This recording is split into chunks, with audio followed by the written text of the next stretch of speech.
Nagpakita ng malasakit at pagtulong ang Enrile PNP sa kabila ng matinding pagbuhos ng ulan na dulot ng Bagyong Uwan. Yan ang tinutukan ni Patrolwoman RR Ledesma.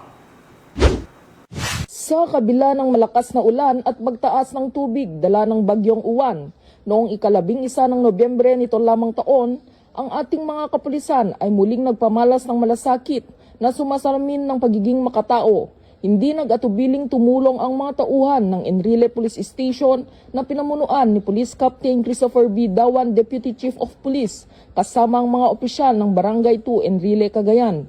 Nang tumaas ang tubig sa bahay ng isang pamilyang nagdadalamhati, maingat na dinala ng Enrile PNP ang kabaong sa mas ligtas na lugar at tiniyak na sa kabila ng sakuna, nananatili ang paggalang at malasakit.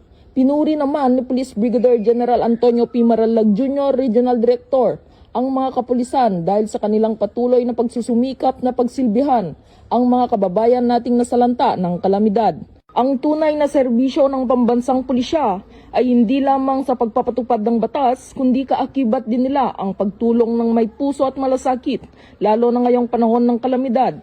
Dahil sa bagong PNP ay may serbisyong mabilis, tapat at nararamdaman tungo sa ligtas na bagong Pilipinas. Dito sa Police Regional Office 2, ako ang inyong Police News Network Correspondent, Patrolwoman Ledesma, alagad ng batas, tagataguyod ng Balitang Pulis.